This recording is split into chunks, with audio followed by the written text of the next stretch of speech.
স্বাধীনতা আগে না সংস্কার আগে? সার্বভৌমত্ব আগে না সংস্কার আগে? গত কয়েকদিন যাবৎ আমাদের সেনাবাহিনীকে ভারতের দালাল বানানোর চেষ্টা করা হয়েছে, অথচ এই সেনাবাহিনীতে হিন্দুদের সংখ্যা খুবই কম। খুবই কম মানে খুবই কম, নাই বললেই চলে। এবং সেনাবাহিনীর সদস্যরা নিয়মিত নামাজ পড়ে। আমাদের এই বাহিনীকে ভারতের দালাল বানানো হচ্ছে এবং আমাদের বাংলাদেশের ডানপন্থী নাগরিকদের একটা অংশ, তাদের মগজের মধ্যে ওইটাই ঘুরতেছে, ও বের হচ্ছে না, আমরা বলে বের করতে পারছি না। তারা এনায়েতুল্লাহ আব্বাসী হুজুরদেরকে ইমাম মানা বাদ দিয়ে অমুসলিম কাউকে ইমাম মানা শুরু করে দিয়েছে।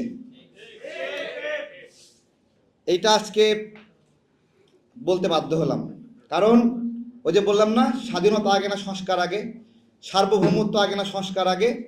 আজকে বলতে বাধ্য হচ্ছি। দেখবেন যারা এই করিডোর নিয়ে সমর্থন করছে, বন্দর নিয়ে সমর্থন করছে, তাদের বেশিরভাগই ওই পশ্চিমাদের সঙ্গে ভালো সম্পর্ক। তাদের কেউ ইউরোপে থাকে, কেউ আমেরিকায় থাকে। এবং একটা মজার বিষয় বলি, আমাদের সংগঠন যখন এই করিডোর নিয়ে বিরোধিতা করছিল, আমাদের সংগঠনে যারা আমেরিকায় থাকে তারাও মানসিকভাবে ওই রকম হয়ে গেছে। তারা বলে না না না, এর বিরোধিতা করা যাবে না। অর্থাৎ ওই ব্রেইনটা ওইভাবে হয়ে গেছে। তো এটা হলো একটা বড় সংকটের জায়গা। আমরা কিভাবে বাঁচবো আমি জানি না, আমাদের বাঁচার জায়গা নাই।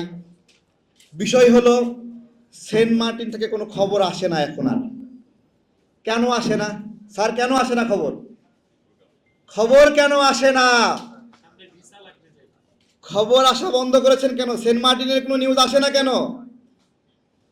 সেখানে কোনো গণমাধ্যমের নজর নাই কেন?